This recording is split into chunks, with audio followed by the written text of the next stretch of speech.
Fala família, muito prazer para quem não me conhece, eu sou o Marcel e na aula de hoje a gente vai falar um pouco sobre a gestão de capital de giro. Vamos partir do princípio de que a gente já sabe calcular o capital circulante líquido. Lembra aquele conceito da empresa conseguir honrar seus compromissos de curto prazo. Agora a gente vai abrir mais esse conhecimento e vamos entender quais são os principais componentes desse CCL. E se você não lembra muito bem sobre o CCL, eu vou deixar aqui um vídeo para você assistir e entender melhor como que ele funciona. Assim você pode complementar esse assunto.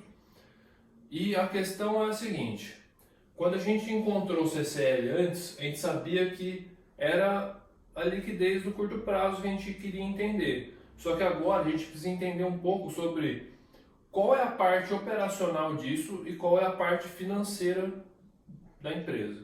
Assim, a gente vai entender que a empresa ela tem o CCL é igual ao ativo circulante menos o passivo circulante. Só que a gente pode abrir o ativo circulante e o passivo circulante em operacional e financeiro. O ativo circulante é o ativo circulante operacional e o ativo circulante financeiro.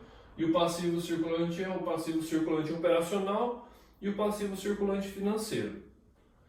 E agora a gente agrupa por questão de operacional e questão de financeiro. Assim a gente vai conseguir entender qual é a necessidade específica para cada um desses fatores. Então se a gente juntar o ativo circulante operacional e subtrair do passivo circulante operacional, a gente vai ter o que a gente chama de NIG, a necessidade de investimento em giro. Em algumas outras bibliografias, você vai encontrar como NCG, que é a necessidade de capital de giro. Isso vai mostrar como que a operação ela funciona, como que ela é financiada, se ela consegue captar o dinheiro dos seus fornecedores e trabalhar com isso, ou se ela precisa de dinheiro para financiar a operação. E a gente vai ter um outro fator, que é o ativo circulante financeiro, mais especificamente o caixa e aplicações, e o passivo circulante financeiro, que seriam os seus empréstimos. Então, a gente vai ter isso aqui que a gente chama de saldo em tesouraria. O saldo em tesouraria seria a manobra que o gestor consegue fazer ali, se ele precisa de mais dinheiro, se ele precisa de menos dinheiro, ali de acordo com a operação dele, ele vai entender isso. Então isso seria o capital circulante líquido. Agora, a gente consegue lembrar que a gente sempre viu que a empresa tinha capacidade de honrar os compromissos de curto prazo, de acordo com o CCL era positivo e era negativo? Aqui é a mesma coisa. Cada um desses tem esse mesmo cenário. Os dois compõem o CCL, certo? Então a gente tem aqui vários cenários que eu quero mostrar para você entender como que funciona. No cenário do CCL positivo e do CCL negativo. A gente vai ver que nem sempre o CCL ser positivo é bom e nem sempre ele ser negativo é ruim. Depende muito de como a empresa gerencia o seu curto prazo, principalmente aqui a NIG. Então vamos entender a NIG e a gente vai focar muito nela nas próximas aulas. É uma ferramenta de análise muito interessante para você que quer fazer investimento, para você que tem o seu próprio negócio. Entender a NIG é um fator crucial, porque ela vai mostrar como que você opera, a sua operação ali em termos financeiros, e a gente vai transformar isso em termos de ciclo de caixa, ciclo operacional. Tem muita coisa interessante aqui. A NIG positiva, ela vai mostrar o quê? Que você precisou aumentar ali o seu capital para conseguir operar ela. Seu crescimento demandou uma origem de dinheiro de algum lugar. Se ela é positiva, ou ela veio de empréstimos, ou ela veio financiada pelos sócios. E a NIG negativa significa o quê? Que a empresa ela está conseguindo utilizar o seu ciclo de caixa para financiar a operação através de fornecedores, de contas a pagar. Porque o que significa? Significa o quê? Que você pega, por exemplo, vamos supor a Ambev. Você tá lá, produziu a cerveja, você vai comprar os insumos da cerveja e vai falar assim: ó, fornecedor, eu sou grande, então eu só vou pagar você daqui 180 dias. E eu vou produzir essa cerveja, eu vou demorar ali 30 dias para consumir esse estoque e já vou passar ele tudo já para cerveja e vou ir lá na distribuidora de cerveja e vou falar: ó, aqui, você quer cerveja? Ó, mas eu sou a Ambev, eu sou principal vendedor de cerveja.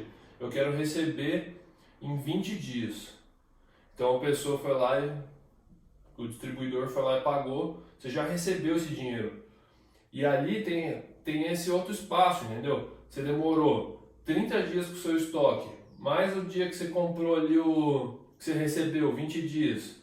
Então, seu prazo ali que você vai ficar com esse dinheiro em caixa, até você pagar o seu fornecedor, ele é muito grande e esse ciclo é negativo. Então você financiou toda a sua operação com o dinheiro do fornecedor.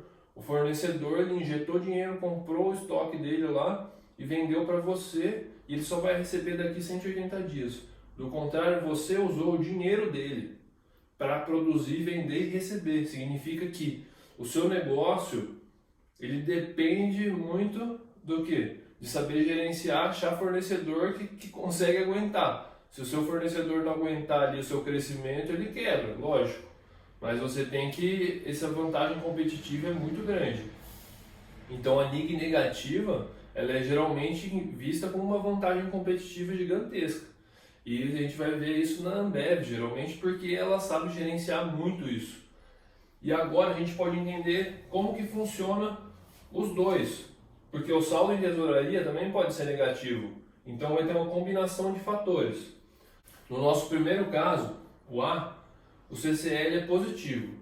Ele é 100, a NIG é menos 20 e o saldo em tesouraria é 120. Significa que ele tem muito mais caixa que empréstimos a pagar. Então isso é uma análise muito conservadora. A empresa ela se financia através dos seus fornecedores e contas a pagar ali, então ela pode crescer, que ela não vai demandar dinheiro para o crescimento da operação em si, quem vai trazer isso são os seus fornecedores, basicamente. E o saldo em tesouraria dela é muito grande, ela tem muito dinheiro ali, porque ela deve receber antes e ela vai ter que pagar só depois do seu fornecedor, então fica muito dinheiro ali parado no caixa dela. Seria o nosso caso ali parecido com a da Ambev. Ela consegue deixar muito dinheiro aplicado recebendo juros aqui. Mas é um caso muito conservador, porque a empresa está confortável, ela sabe, ela consegue crescer a operação através do financiamento dos terceiros e ela ainda tem dinheiro em caixa. Então ela está extremamente conservadora. No segundo caso, a gente já começa a nossa análise aqui. Então, a empresa ela tem uma NIG de 80 positivo e um saldo em tesouraria de 20. Significa que ela é conservadora. Por quê? Porque apesar da NIG ser positiva, ela está ali trabalhando com caixa, ela consegue trazer isso, ela tem caixa e ela consegue ainda trazer, ó, no caso B, ela consegue trazer do longo prazo o dinheiro para financiar a operação. Ela tem lá um empréstimo de longo prazo, ela tem lá o capital dos sócios, que ela traz e mantém, sabe? Então ela tem a NIG positiva, financiada pelo crescimento ali do longo prazo, e ela tem o saldo de tesouraria positivo, que é, se a empresa ela for crescer ali mais, ela pode sempre utilizar alguma coisa de caixa, ela tá preparada. O risco dela é menor, porém a rentabilidade também é menor. E esse aqui é a maioria dos casos. E no nosso caso C, a gente vai ver uma empresa que ela tem o capital circulante líquido positivo. A gente já viu muitas vezes, a gente sempre vê isso. E a NIG dela é positiva, é maior do que o CCL até. E a gente tem um saldo em tesouraria negativo. Então isso é um método agressivo, porque ela está usando capital de longo prazo, mas ela está precisando de capital de curto prazo. É aquele famoso capital que você precisa ir no banco e pedir o capital de giro. Por quê? A sua empresa está crescendo e ela consumiu o caixa e ela precisa de dinheiro de curto prazo agora. Ela não consegue financiar apenas com longo prazo. Então ela vai ter que pegar um juros mais caro, que é o capital de giro. Se você for lá no banco, você vai ver. Sua empresa que tem capital de giro ali é caro os juros. Porque você tem que pagar logo e o risco é maior. Então o custo disso, oneroso, vai ser grande também. Só que ela é uma empresa que ela busca uma rentabilidade maior com isso. Porque ela está entendendo que às vezes ela consegue gerenciar melhor assim. Isso também pode mostrar uma fragilidade. Vai depender da sua análise.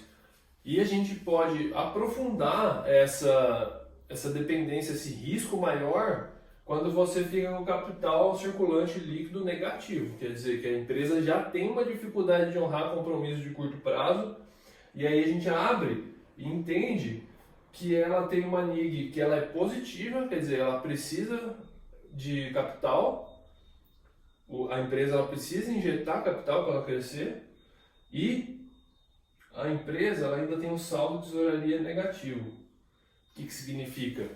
Que a empresa ela está financiando a NIG do curto prazo e ainda dívida onerosa de curto prazo. Significa que ela está muito endividada aqui no curto prazo, pagando juros caros, e ela ainda não consegue crescer. Por quê?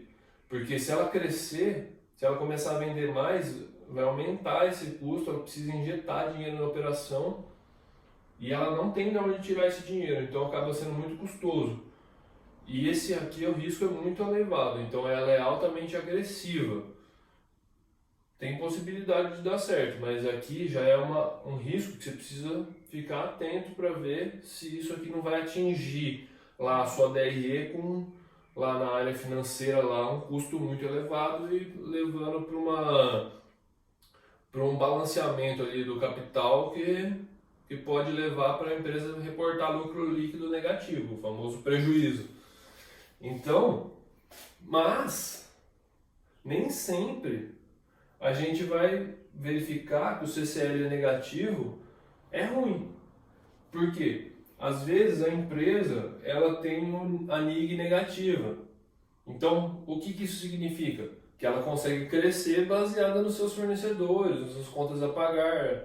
E ela não vai precisar depender de injetar dinheiro na operação para crescer. Então, se ela ainda tem um saldo na tesouraria positivo, ela está crescendo, se ela quiser, se ela tiver fornecedor apto a crescer, sem precisar colocar dinheiro na operação, e aqui significa que ela tem dinheiro em tesouraria. Se você vê, ela tem mais caixa do que empréstimos. Então, ela tem capacidade de honrar seus compromissos de curto prazo. Porque, de certo modo, aqui tem um fluxo de caixa ainda. E ela tem um saldo em tesouraria que dá um certo conforto para ela. E é o modo conservador, é visto como conservador. Ó, a NIG é financiada pelo passivo circulante operacional. Ó, tá vendo? A empresa, ela consegue captar o dinheiro dos fornecedores, o dinheiro das contas a pagar ali que ela faz, e mesmo assim ela ainda tem um saldo de tesouraria positivo.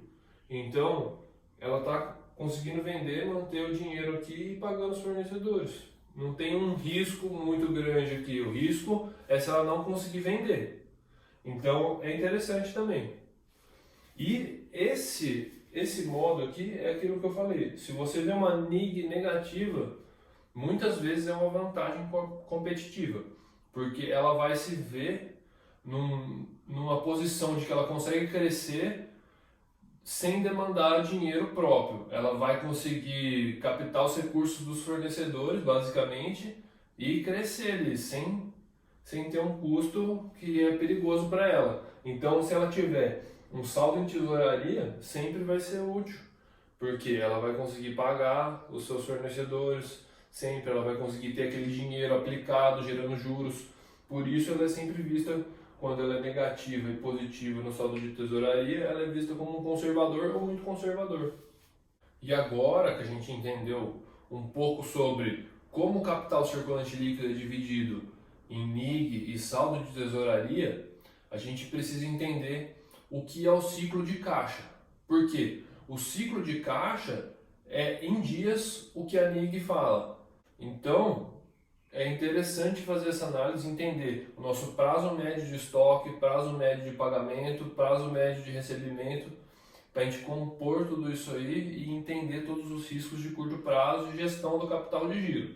E então é isso. Se você ficou até aqui, eu espero que você tenha gostado desse vídeo. Deixe aí nos comentários se você quer acrescentar alguma coisa, se você tiver alguma dúvida. Eu vou ser o mais solícito possível. Não esqueça de deixar o like nesse vídeo, de seguir o nosso canal, se possível compartilhe, ative as notificações, vai ajudar muito o nosso canal a crescer. E muito obrigado, até a próxima aula.